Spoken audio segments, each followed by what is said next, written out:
Kei aku nui, kei aku rahi rarau mai ki te hui. Ko mihi ngarangi tēnei, e mihi atu nei kia koutou katoa. Welcome to the Hui, Māori current affairs for all New Zealanders. E taro ake nei. A mother of 5 missing since 2018. She was a good mum, loved her children. How long's it been? It's been 3 years. Leonie Emery's whānau are desperate for answers to her disappearance. What's that like, living with no answers? Hard. The police don't really help. No one really helps. Hard knowing these people that know something and they won't say anything to us. What's your response to her claims that she hasn't been well looked after by police? It's obviously something we do take incredibly seriously, and we want her to be assured that we are committed to finding out what's happened to Leonie. The Hui looks into the disappearance of the missing mum. She needs to be put to rest.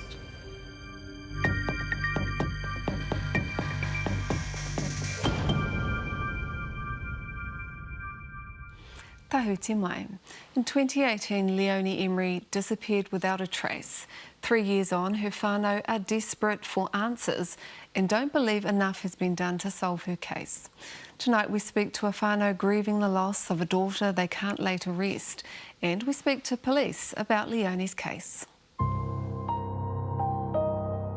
You may never have heard of her. She's never led the news and there's been no police press conferences. But it's been 3 years since Leonie Emery disappeared. And her whānau are desperate for answers. Tell me what it's like not knowing what's happened to your daughter. Sad, really.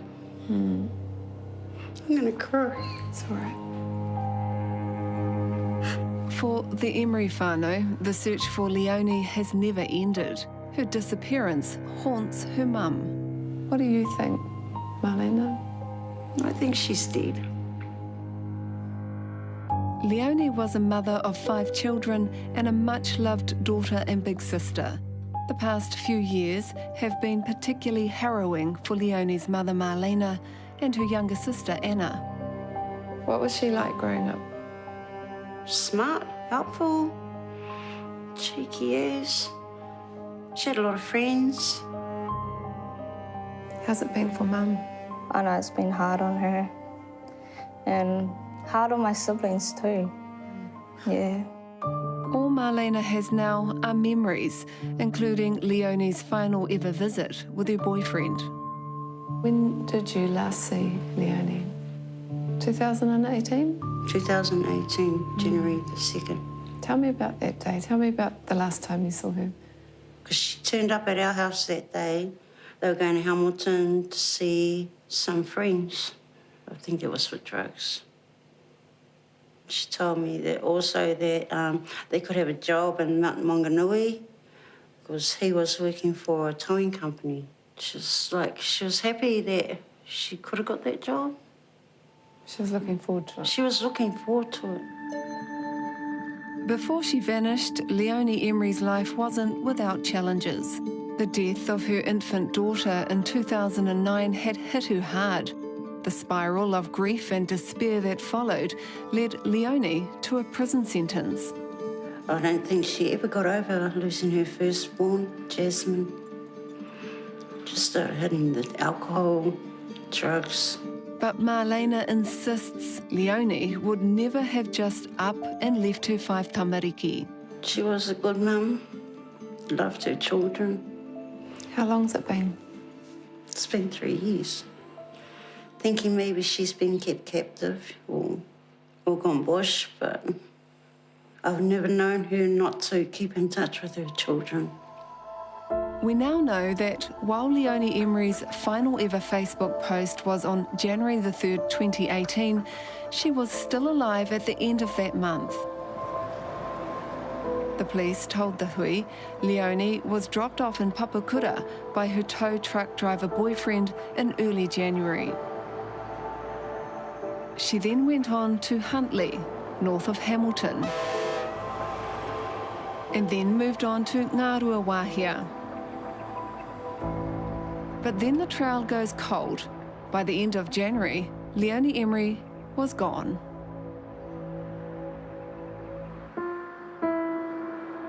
Like, she thought she went to work at Mount Maunganui, like she said. But she wasn't texting. She wasn't on Messenger. She wasn't posting anything on Facebook anymore. I did a post in June 2018, if anyone had seen her, but nothing came back. They had seen her there at that address we went to, eh? Yeah. Given Leonie's recent history, Marlena thought there was a reasonable explanation for the lack of contact. So I presume she went to prison. I let it go for a whole year, thinking that.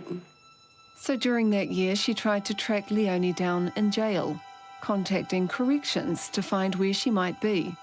What was their response? They said there was nothing they could do because of the Confidentiality Act. I still had to wait until she contacted me and given me permission for me to actually be contacting her. Those crucial months meant police were not told of Leonie's disappearance until a year after her final Facebook post. Tell me how you feel about the police response to your family. Hopeless. Do you feel like they've taken you seriously? No, they still think she's missing. When we first met Leonie's whānau, they hadn't heard from police for a year. When we last seen her, But Leonie's younger sister Anna is convinced someone out there must know something about her disappearance. What's that like, living with no answers? hard. The police don't really help. No one really helps. Hard knowing these people that know something and they won't say anything to us, to anyone. They just hide it. How can they live knowing that? How do you live with it? Just take it day by day. And as the days, months and years go by, Marlena and Anna have taken it upon themselves to do their own research, driving to multiple towns across the North Island looking for Leonie. I went down there, searched everywhere. I even had a photo, took it into the local alcohol shops because I knew she'd always... Drunk? Yep, go and buy alcohol and no, took it into the full square there, no one's seen it. And they obsessively trawl her social media, hunting for clues that might help find her. If you look at this, she was living in Kingseat. They've spent hundreds of hours trying to track down people on Facebook, chasing up leads, but only finding dead ends. Remember when you said that guy said that she picked up his car? So you already say that you feel like she's passed on, but what is your gut instinct about what's happened to her? I have a fair idea. I have a fair idea what's happened. Somebody knows something, but they just can't say anything, I suppose, because they may be under threat or... which normally happens. Would you like that person to just quietly tell you where she is so she can come home? Yes, I would. If she's dead, let me know where she is. She needs to be put to rest.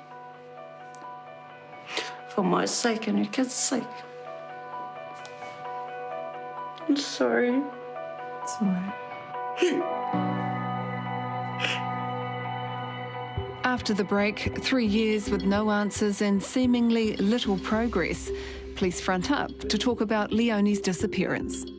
What's your response to her claims that she hasn't been well looked after by police? It's obviously something we do take incredibly seriously, and we want her to be assured that we are committed to finding out what's happened to Leonie.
Auraki mai anō. Before the break, we met the family of missing woman Leonie Emery, who vanished in 2018. Her disappearance wasn't reported until a year after she was last seen, which has made it challenging for police to pick up the trail. When we first met Leonie's mum, Marlena, in June, she hadn't heard from police for a year. Our cameras followed her as she met with the detective in charge of the case. Marlena Emery is a sick woman. She has debilitating emphysema and wants to live long enough to find out what's happened to her daughter. Leonie Emery went missing in January 2018, and her whānau fear the worst. Today, Marlena is anxiously waiting to meet with the police for an update on what's happened to Leonie. How are you feeling about today? Nervous, yeah, quite nervous, really nervous. I'm going to see what they have to say. Marlena doesn't believe the police have done enough to find her daughter.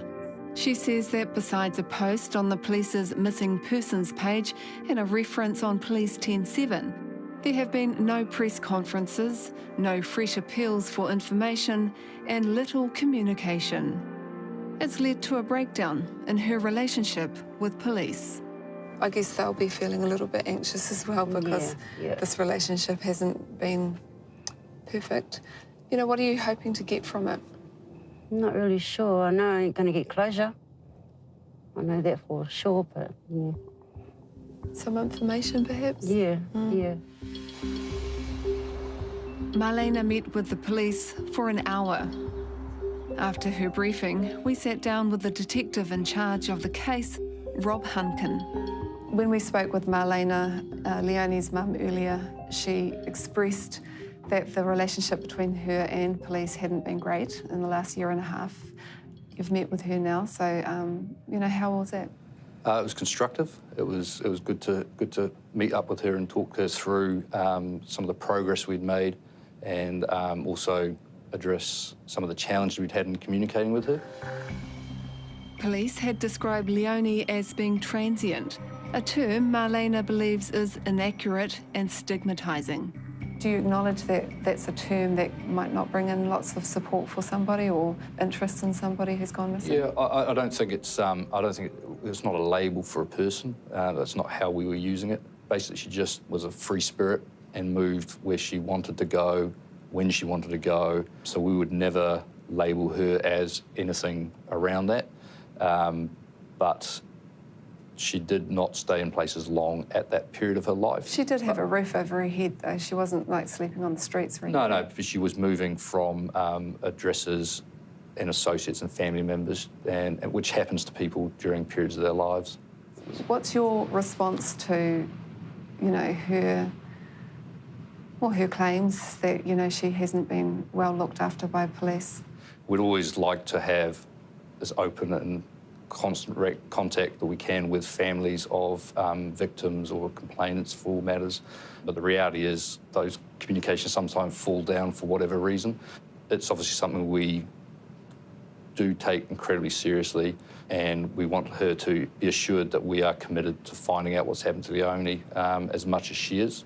We appreciate that for her and any family, this is the worst case scenario that you could have, which is a missing loved one and trying to find the answers. But for a variety of reasons, we can't always communicate everything we know to maintain the integrity and progress of the investigation. But what police have been able to tell Marlena today is that Leonie was alive for several weeks after her last social media post on January the 3rd, 2018. So we have managed to track her movements from the Huntley area and on the 12th of January 2018 to her moving to Ngaruawahia, and she remained there for a period until a last confirmed sighting on the 26th of January 2018. Police confirmed that her ex-boyfriend did drop her off in Papakura in early January. So she's dropped off in Papakura and then she's made her way to Yes. Ngaruawahia. That's the reconstruction at the moment. Alone?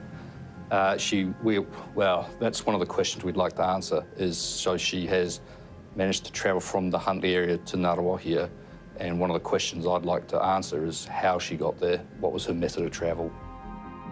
At this stage, police don't believe drugs are a factor in her disappearance. There is information that she was a user of drugs, but it's not a thrust of our investigation at the moment. So you're asking the public or anyone from that area to come forward if they know anything around those states? Yes, that's the appeal that we'd like to make at the moment, is to actually find out how she travelled from the Huntly area to Ngaruawahia. Who was she staying with? Where was she staying? What was she up to? People she was interacting with, and then obviously the possibility that she's left Ngaruawahia post 26th of January. So if there is anyone out there that in 2018 was around Ngaruawahia or Huntly during that January, what are you asking them to think about? We would ask them to see if they recognise Leonie, and if they interacted with her or knew anything about that, to actually come forward and speak to us. That was okay, yeah. For Marlena, today's meeting has brought her some relief. She now knows the police have not given up on trying to find Leonie. So now we've got a new location and some later dates. What do you want to tell the public, anyone who's out there who might have seen her or talked to her or seen her in trouble or anything like that? If they did, if they could get in touch with the police or get in touch with me, it'd be great if they do, yeah. Yeah. Because every information helps. Yeah. After this meeting today, do you feel like the detective heard you? When he explained everything, I just felt that they're actually doing something. You know, these things that you can't be told and things that can't be, yeah. So you guys are going to keep in touch now? Yeah. Exchange phone numbers, emails, gonna keep in touch. Marlena is now in a race against failing health to find out what happened to her daughter. Leonie Emery may not be well known, but to her whānau, she's everything. You'd like to know, before you get too sick? Yeah, I would like to know. It's taken a real toll on you. It has. I live every day thinking and wondering where she is. She needs to be put to rest. We contacted Corrections about Marlena's efforts to find Leonie. In a statement they told the Hui, Marlena emailed us on 12 February 2019. She had heard her daughter Leonie may have been in prison and wanted us to pass on contact details so that Leonie could get in touch with her. We wrote back to her on the same day to let her know that Leonie was not in prison. On February 15, 2019, Marlena wrote to us again, asking us to let her know whether Leonie had been in prison at all, and if so, where she went afterwards. That day we responded that in accordance with our obligations under the Official Information Act and the Privacy Act, we were unable to provide any personal information relating to Leonie without her written consent. We passed the emails from Marlena onto community corrections staff to raise with Leonie if they met her. We made multiple attempts to locate her, including through visiting known addresses she had lived at and contact with Work and Income New Zealand Police and Immigration New Zealand. In this case, we would encourage Leonie or anyone with information about Leonie's whereabouts to contact her family or the police. And police say anyone with information about Leonie can report this by calling 105 and quoting the file number 190222. 9022, or by contacting Crime Stoppers anonymously on 0800 555 111. We'll put those details on our Facebook page. After the break, we talk politics with former MP Jenny Marcroft and Wellington City Councillor Tamitha Paul.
Tawhiti mai anō. Time to talk politics now with our wahine tōrangapū, former New Zealand First MP Jenny Marcroft and Wellington City Councillor Tamitha Paul. Tēnā kōrua.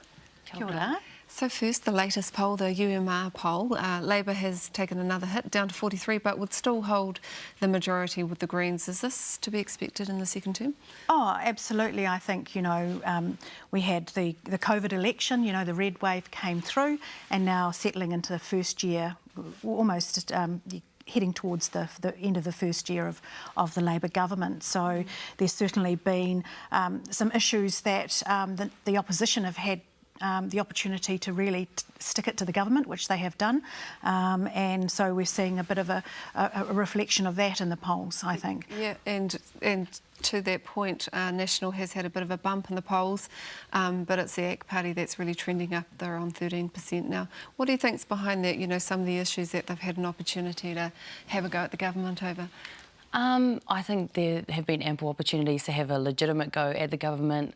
For example, their lacklustre response to climate change and housing and all the other ways that they're not being ambitious enough at the moment. But instead, they're choosing to take real cheap shots and being racist and really blowing those dog whistles, which is really frustrating because it means that there isn't a really effective opposition that's actually holding them to account for their inaction. So yeah, and I guess the issue with that is that it has real ramifications for the people that they're talking about. So we saw this week that wahine Māori are, on the end of that and being subject to white supremacist threats and violence, and that's the reality of these conversations when you try to debate people's human rights. Even politicians, wahine politicians, we've heard Te Ngāre Wapeka, you would have experienced something like that on certain issues in Parliament? Oh, absolutely, and I think women generally are exposed and do cop quite a lot of flack online.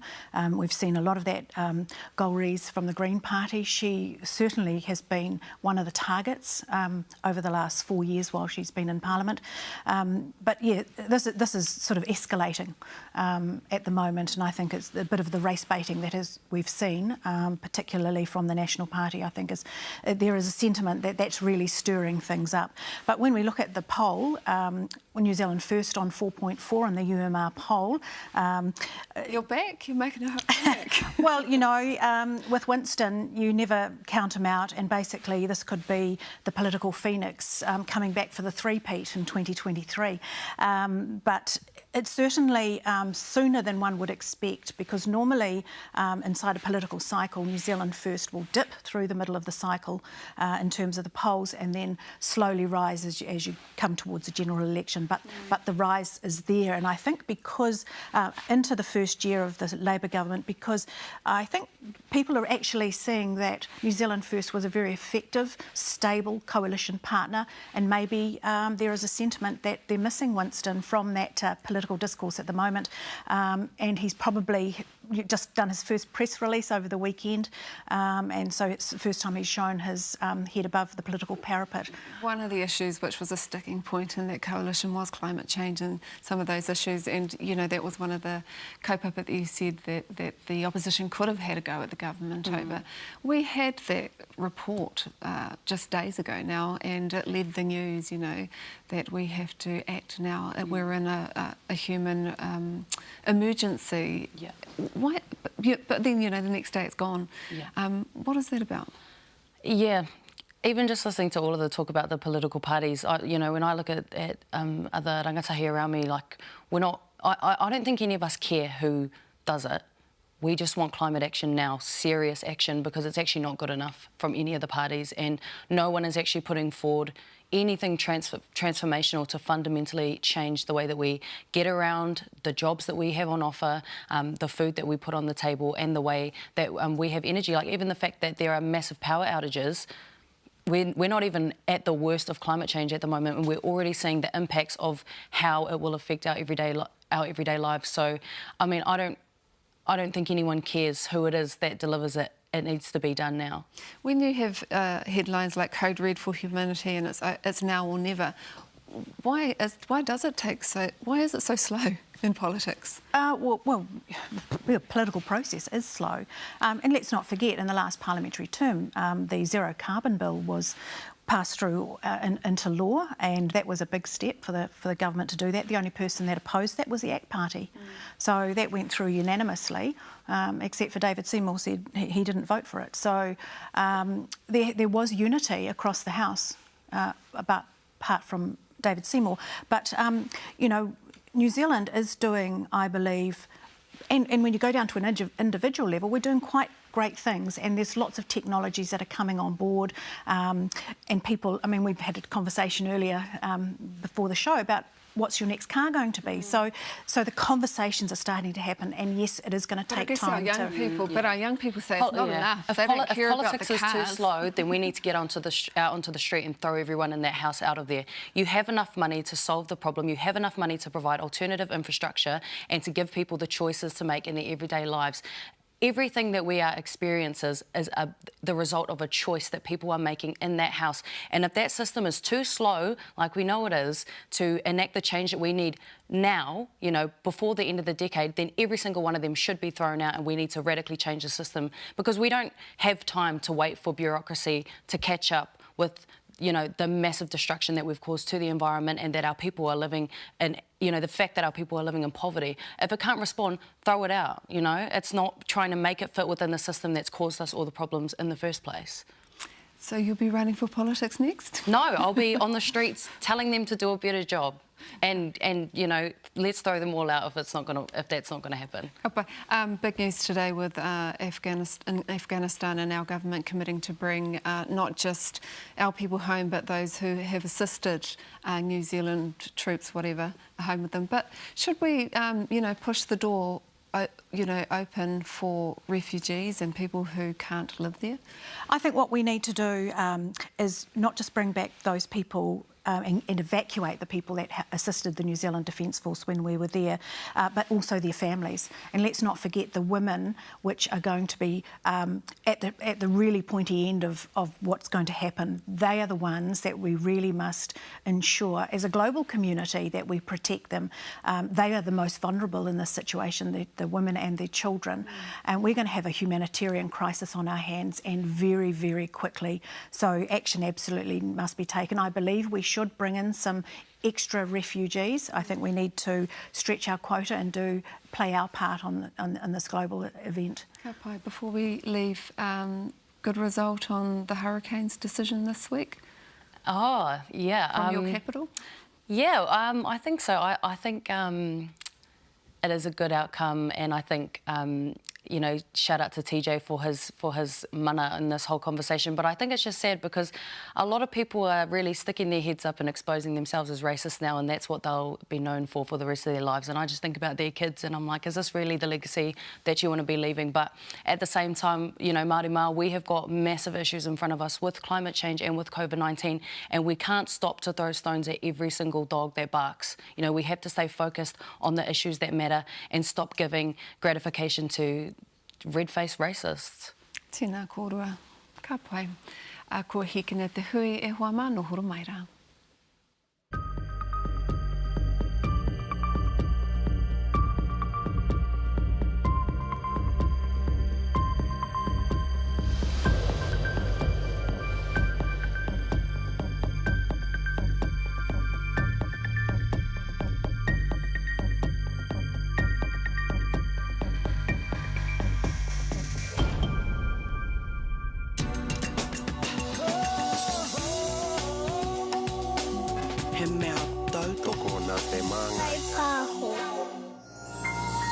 The hui is made with support from New Zealand On Air.